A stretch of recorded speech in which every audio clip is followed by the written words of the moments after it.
The Word of God is alive and powerful, sharper than any two-edged sword, piercing even to the dividing asunder of the soul and spirit, and of the joints and the marrow, and is a critic of the thoughts and intents of the heart. All Scripture is God-breathed and is profitable for doctrine, for reproof, for correction, for instruction in righteousness, that the man of God might be mature, thoroughly furnished unto all good works. Study to show thyself approved unto God, a workman that needeth not to be ashamed, rightly dividing the word of truth. Psalm chapter 1 verse 1. Blessed is the man that walketh not in the counsel of the ungodly, nor standeth in the way of sinners, nor sitteth in the seat of the scornful. Verse 2, but his delight is in the law of the Lord, and in his law doth he meditate day and night. Verse 3, and he shall be like a tree planted by the rivers of water, that bringeth forth his fruit in his season. His leaf also shall not wither, and whatsoever he doeth shall prosper. Verse 4, the ungodly are not so, but are like the chaff which the wind driveth away. Verse 5, therefore the ungodly shall not stand in the judgment, nor sinners in the congregation of the righteous. Verse 6, for the Lord knoweth the way of the righteous, but the way of the ungodly shall perish. 1 Thessalonians 5:18, in everything give thanks, for this is the will of God in Christ Jesus concerning you. 1 Corinthians 15:57, but thanks be to God, which giveth us the victory through our Lord Jesus Christ. Isaiah 5:20, woe unto them that call evil good and good evil, that put darkness for light and light for darkness, that put bitter for sweet and sweet for bitter. 1 Peter 1:4, to an inheritance incorruptible and undefiled, and that fadeth not away, reserved in heaven for you.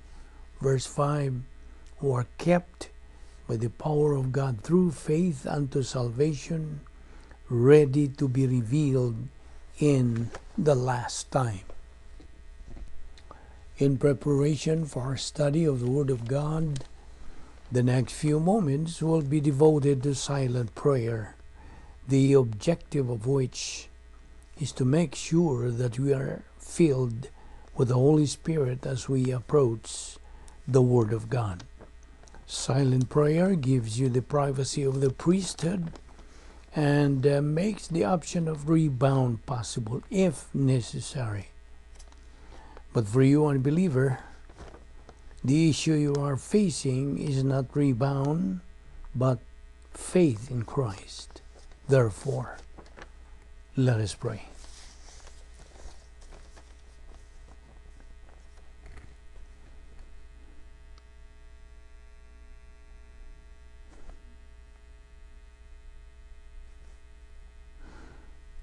Heavenly Father, we are here once again because we love the Word, because we are members of the royal family of God through our faith in your Son, the Lord Jesus Christ. Because from eternity past, our life has had meaning and purpose and definition. Because we are commanded to take in the Word daily, just as we assimilate physical food daily.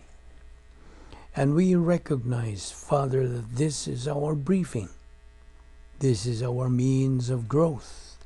This is the means of glorifying the Lord Jesus Christ. We are left here in this world for this purpose, and therefore we ask that through the ministry of God the Holy Spirit, you enlighten us so that this purpose might be fulfilled today. We now pray that you give us the necessary concentration and focus to the things you are going to teach us today. All this we ask in Christ's name. Amen.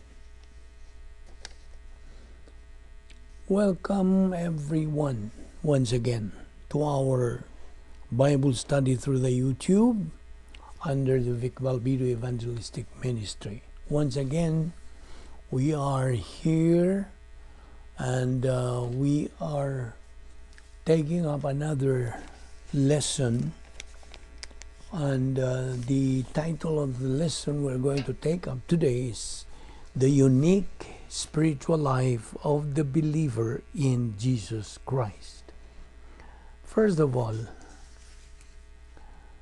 let us establish the premise that God does exist. Yes, He does exist, and He reveals Himself. And when He reveals Himself, He does it with a perfect sense. And God has a plan, a perfect plan, and the very object of this plan is you. And since you are its object, you owe God a hearing through the study of His written word in the Bible. But first of all, this is what we left out yesterday in our discussion about the love of God. What does the love of God mean? But we have to continue this before we touch on this new subject we're going to take up today. So we have said that a believer who is negative to doctrine, meaning he doesn't like to study, he has no time, he has no desire to study God's word, therefore he is negative to doctrine. So that will result to his being wretched, poor, deprived of spiritual blessings, miserable, not grace-oriented and grace-blessed, therefore minus H. He is blind because he lacks spiritual discernment, no doctrinal brains, and he's naked, lack of experiential righteousness. So, what's God going to do with this kind of believer? God is going to spew emeo. Emeo meaning to vomit, to spit out. So, God is going to spit out a lukewarm believer. Revelation 3:15-16. Because a lukewarm believer makes our Lord Jesus Christ nauseated. Besides, it makes our Lord Jesus Christ sick. So what God wants us to have an attitude towards His Word, it is boiling hot. That is God's standard. Not cold, not lukewarm, but hot, boiling hot. Now there are three adjustments of man to God's justice. Number one is salvation adjustment to the justice of God. Number two is rebound adjustment to the justice of God. And the third is maturity adjustment to the justice of God. Now, when we talk about inner happiness or plus H, this is not based on wealth, prosperity in life, etc., but based on fellowship with God. You see, mental attitude sins, not circumstances. This make believers miserable in life and disoriented to the plan of God. So, here are examples of mental attitude sins: unbelief, retaliation, hatred, fear, worry, anxiety, vindictiveness. You see, evil is a result of negative volition. And it is an offense to God's righteousness. You see, there is a principle that I would like to leave to you. Ritual without reality is meaningless, whereas ritual with reality is meaningful. You see, God has a prosperity package for every believer. Spiritual prosperity package and temporal prosperity package. God has 1,001 ways to promote a believer. The principle stands: God promotes the humble but demotes the proud.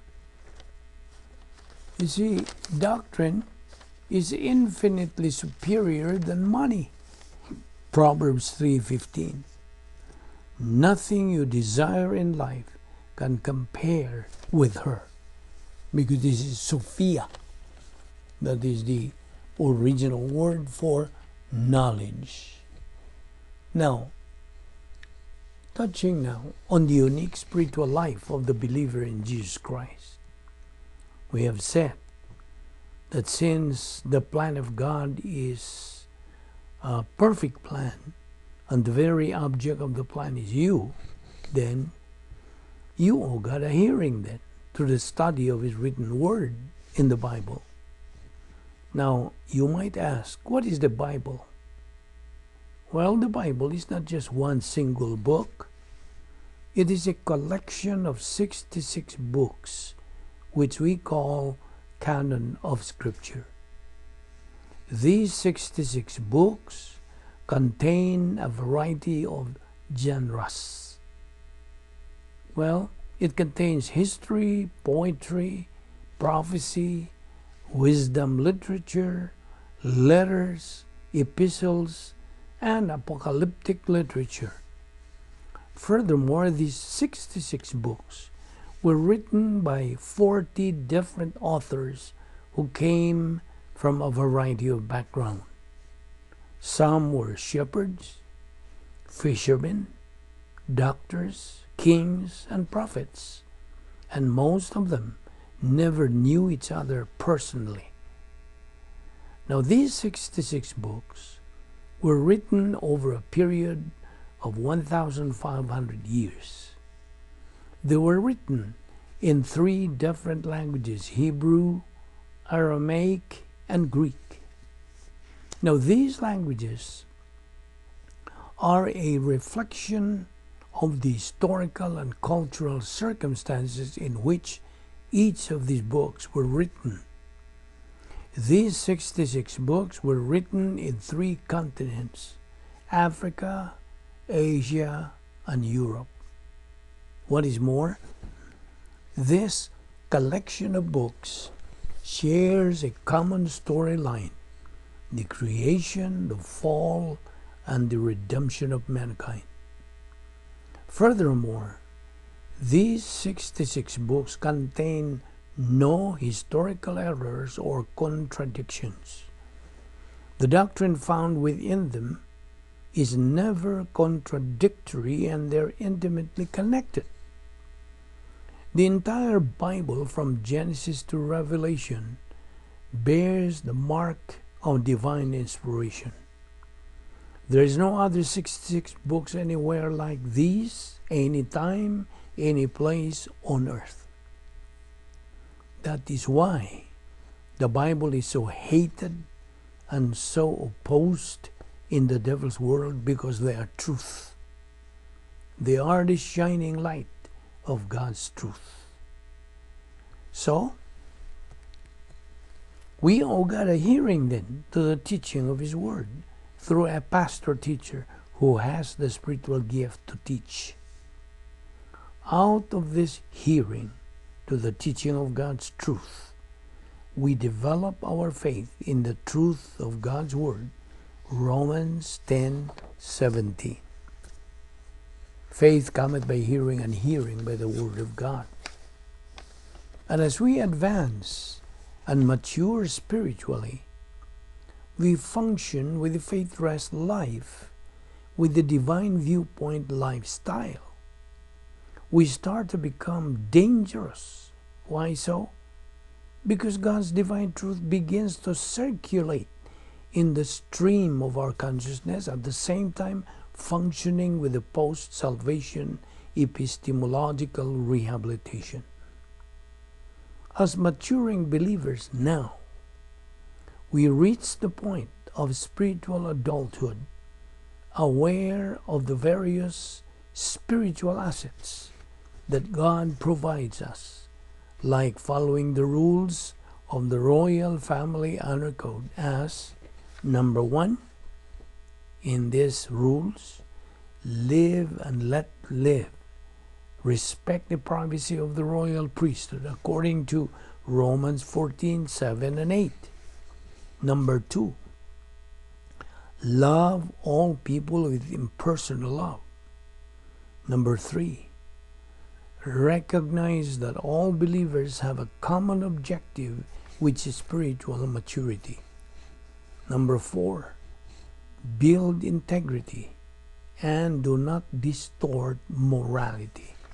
Number 5, never assume that production is a means of divine blessing. Number 6, depend totally on the integrity of God. Number 7, remember that the honor code is for all believers. Number 8, more now is demanded of the strong than the weak. Number 9, orient to authority, legitimate authority. And number 10, reciprocate the opportunity of hearing doctrine being taught. Listen, the Royal Family Honor Code is a must for every believer to follow in order to live the unique spiritual life.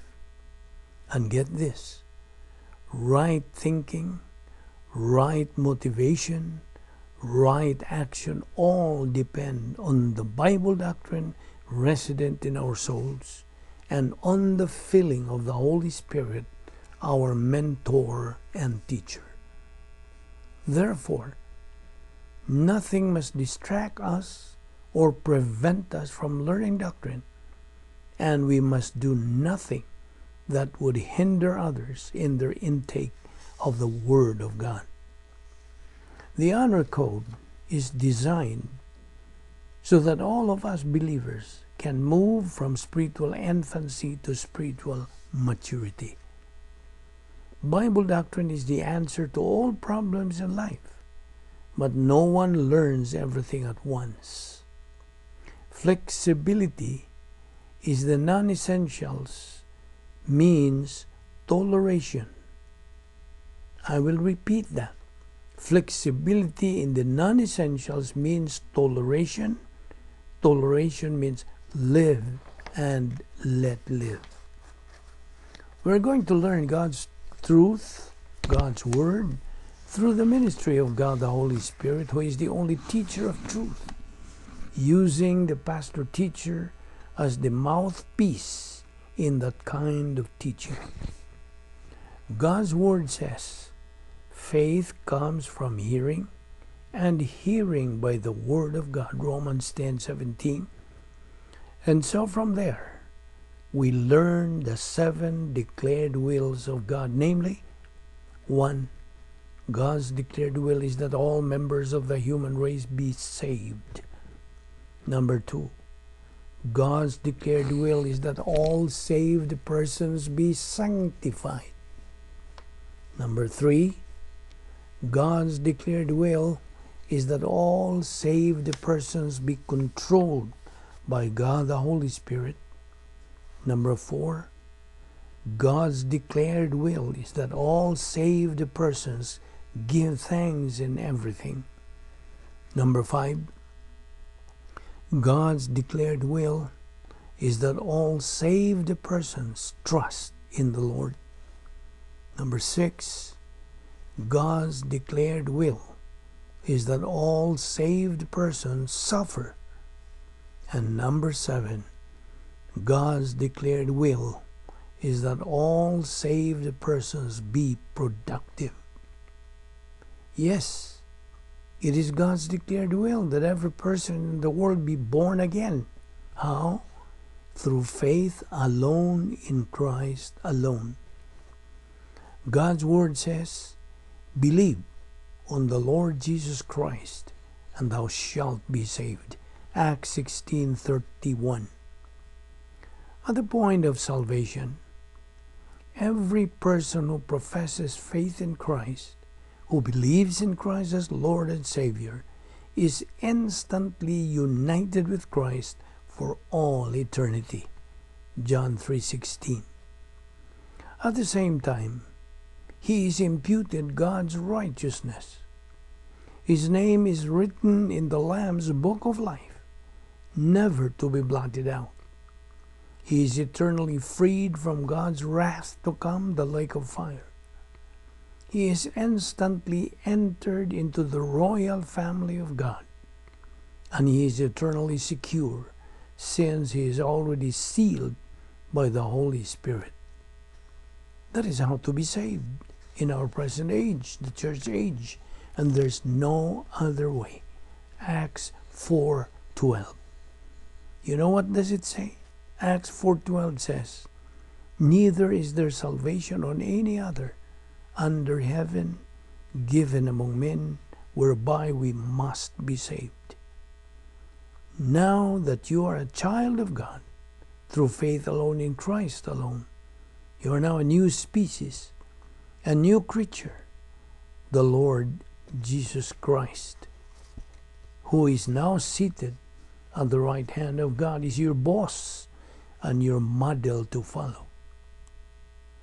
Remember the second declared will of God, that all saved persons, believers in Christ, be sanctified. How? By following God's mandate in 2 Peter 3:18, grow in grace and in the knowledge of our Lord and Savior Jesus Christ. Its process is first to study God's Word on a daily basis.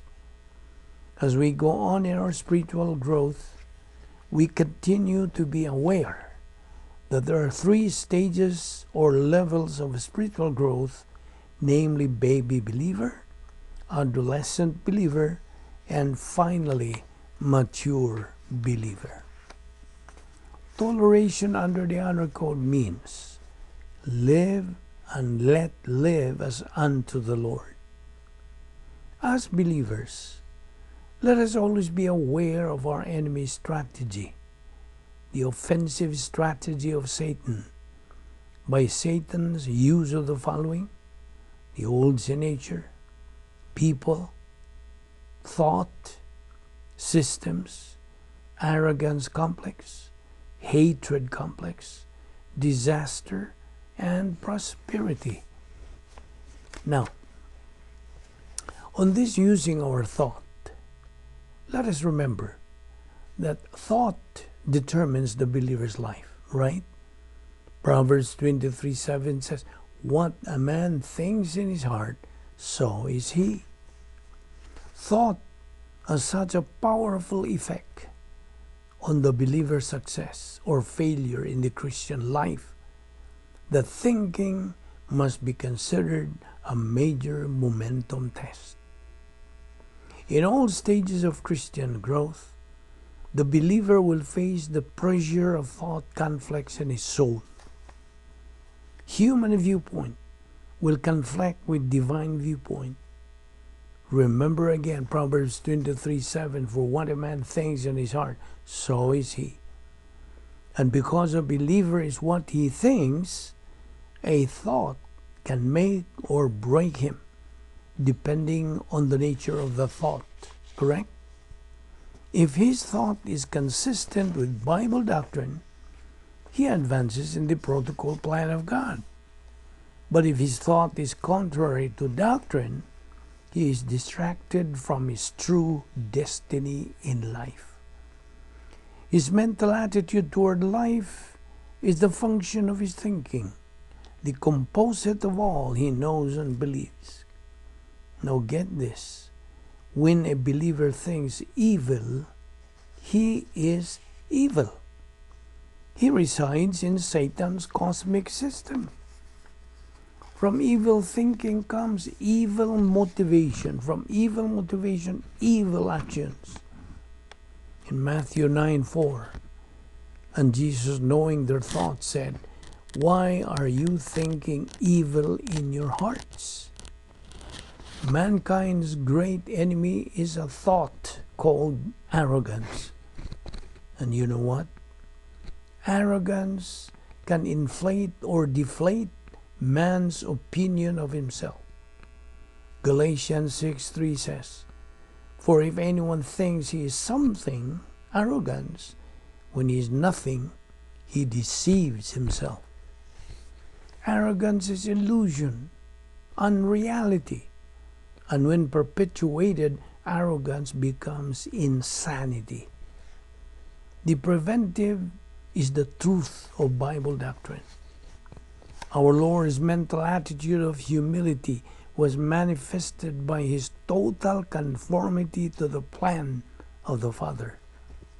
Philippians 2:5 says, "Keep on having this mental attitude in you, which was also in Christ Jesus."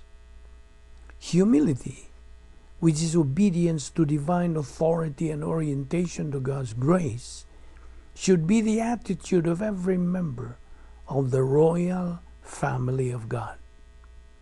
You see, we're living in dangerous times. This is the weakest generation of all times. We're living in a pampered and spoiled generation. We believers are expected to achieve that stage where we can have capacity to make good decisions in life, capacity for life. Many believers today lack trust in God. Instead, they trust in man. Do you remember what Jeremiah 17:5 say? "Cursed is the one who trusts in man, and maketh flesh his arm, and whose heart departeth from the Lord."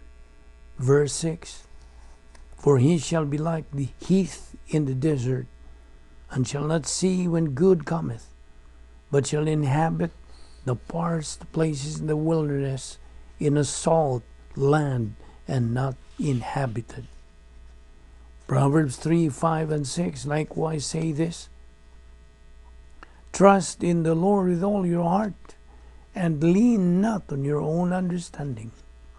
In all thy ways acknowledge Him, and He shall direct your paths."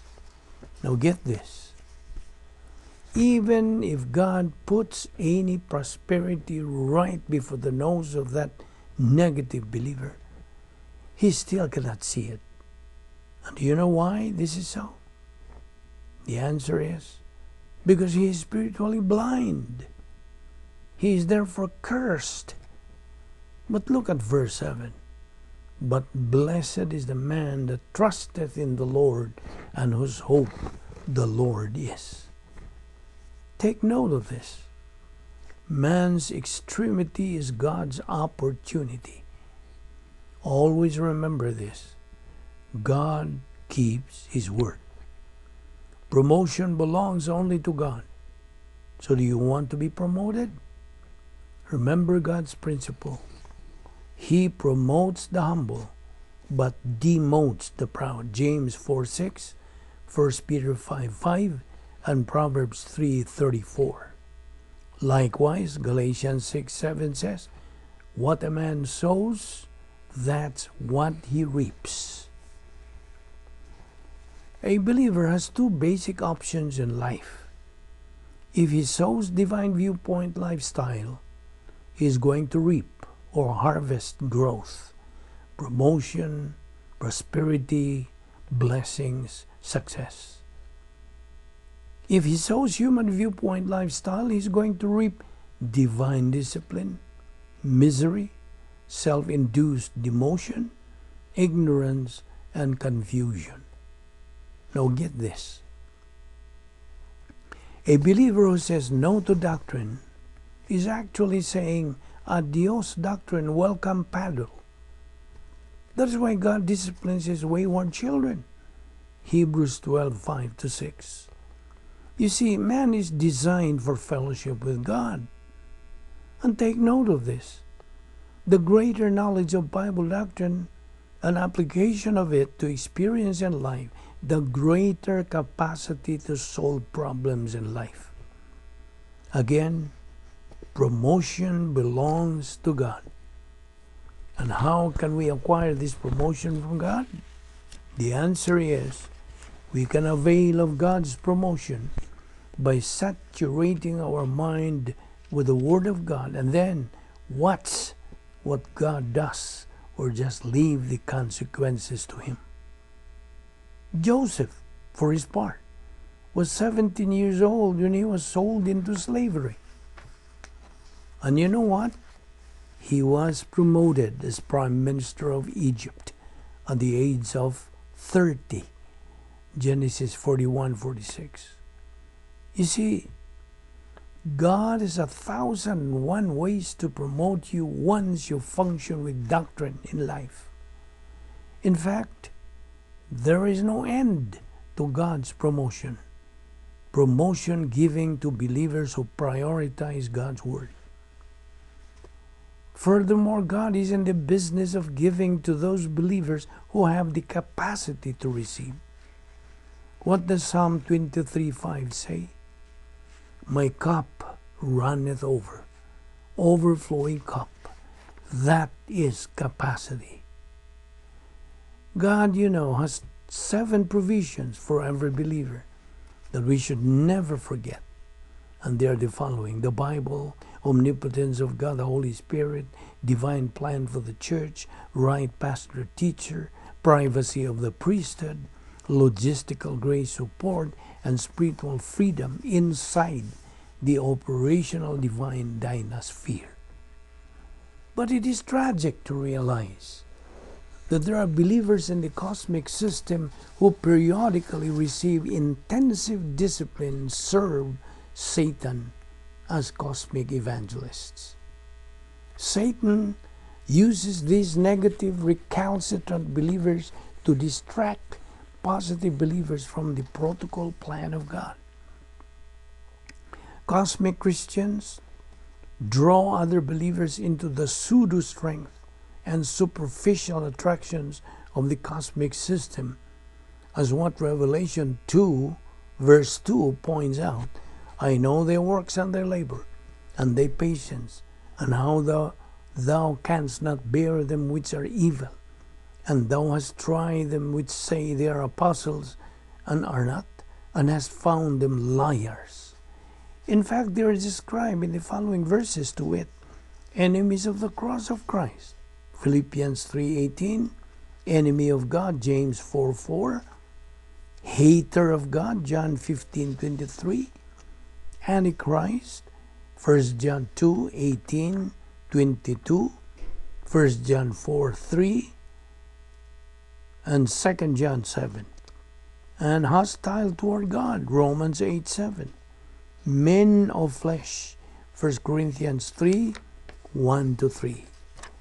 Now, we are going to continue with this discussion tomorrow, so don't forget to follow this discussion on spirituality, or the unique spiritual life of the believer in Jesus Christ. That's the title of our discussion, of our study. The unique spiritual life of the believer in Jesus Christ. Let us pray. We are grateful, Heavenly Father, for the wonderful privilege of examining these things together, which are so important, the mechanics of which do really help us understand grace and distort all of the legalism out of grace, so that by that separation we can advance with acceleration to the point of maturity, for we glorify Thee. May God, the Holy Spirit, then challenge us to persist in our study For we ask this in Christ's name. Amen.